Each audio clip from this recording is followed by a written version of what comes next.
Hi, my name's Amy. I'm a TMC keeper here at Tanganyika Wildlife Park in Goddard, Kansas.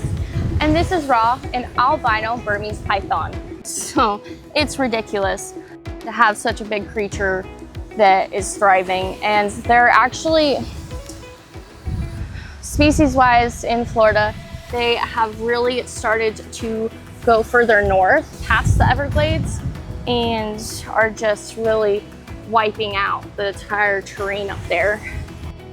Burmese pythons, you know, they are a part of a big issue where people think it's cool to have them as pets, especially when they're small, and then they don't realize how large these snakes are gonna get. Like Ra here, he's 64 pounds.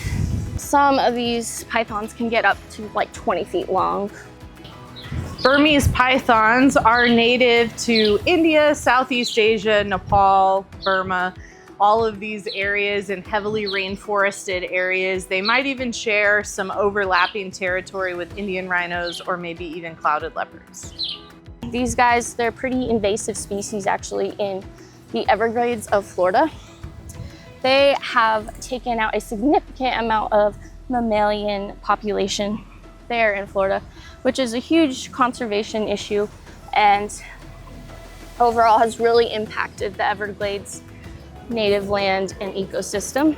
Ra wouldn't really be successful out there though, or actually in a lot of his native environments just because of his coloration. He stands out very much.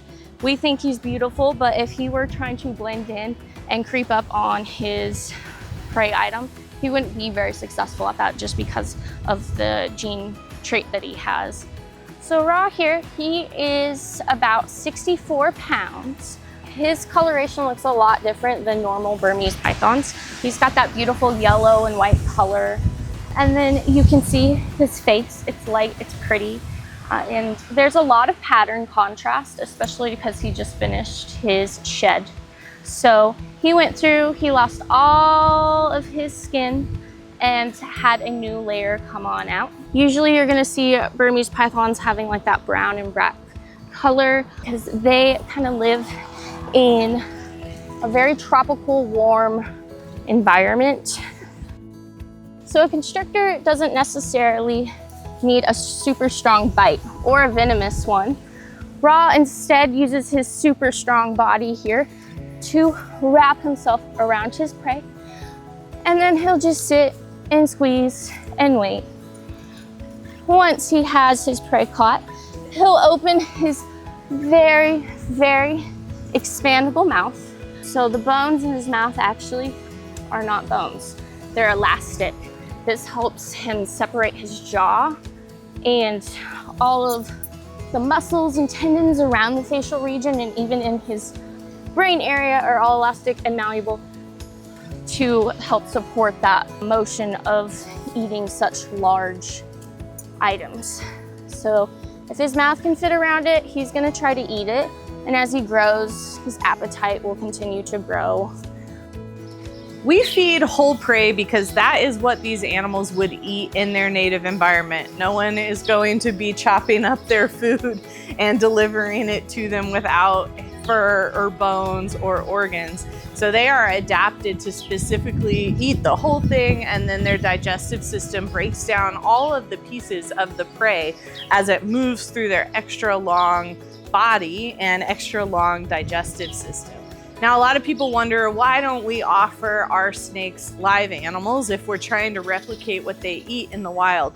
And in the wild, if a snake isn't hungry or if it misses its opportunity to capture its prey, the prey moves on. The snake usually lays in wait. They are ambush predators, but they're not confined in the same area. But here at Tanganyika, if we were to let a live animal loose in Ra's enclosure, they would be confined to the same area, and it increases the risk of injury to the snake and also stress on the prey animal. So we feel like the most ethical thing for both the snake and the prey animal is for that animal to be already deceased when it comes here to the park. We source all of our animals from a place called Rodent Pro, and they that is what they do. That is their sole purpose, is to provide whole prey items for people with reptiles and carnivores and all sorts of other animals that need that in their diet. So they raise these animals, they humanely euthanize them, they flash freeze them, send them here on a truck, we put them in our freezer, and then we thaw them out and feed them to the animals here at the park. Ra has a huge habitat.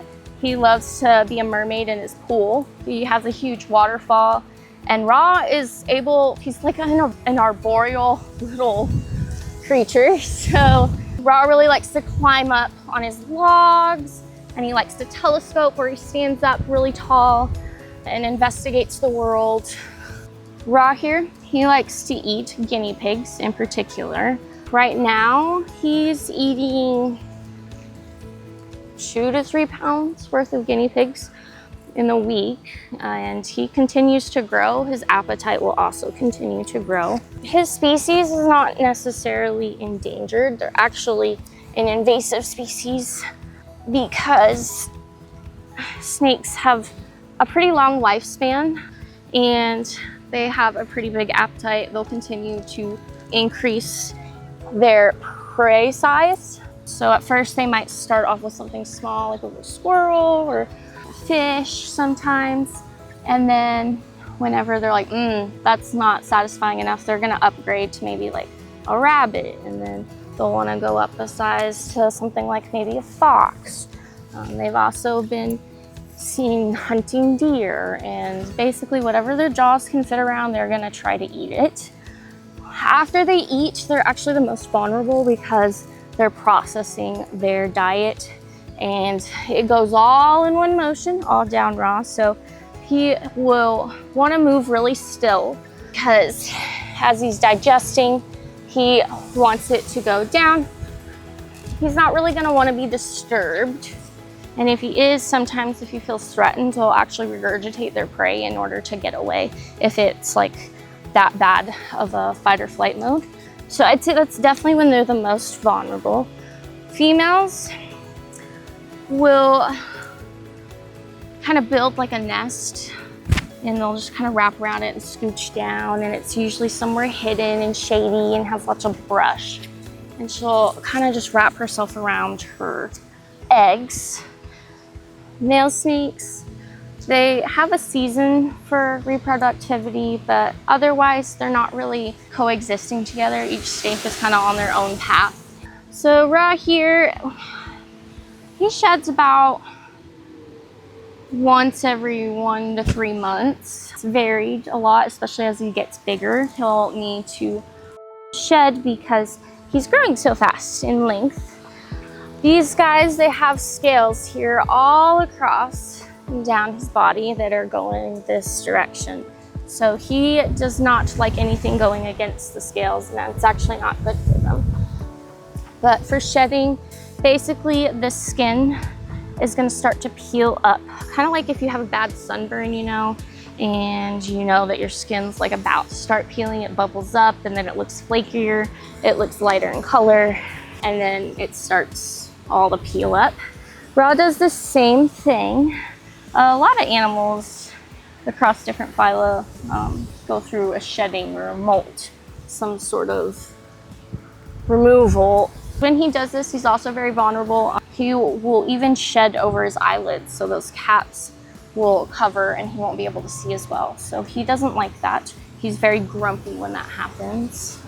You see his tongue's flickering. That's actually how he's sensing the world around him. He's got sensory organs that kind of detect heat, and he'll stick it out because he's trying to see which way that is coming from and the smells he's picking up. So he will look for his predators through using those sensors on his facial region. So he's using those receptors to kind of feel where it's most warm. So here at Tanganyika Wildlife Park, we offer a lot of experiences, but I think the coolest one is meeting Ra the Burmese python. You can sunbathe with Ra, hang out in the grass, and watch his little head explore his whole world. One of my favorite things Ra does when he's outside is he'll take his chin and kind of go back and forth and wiggle, and he just looks so content.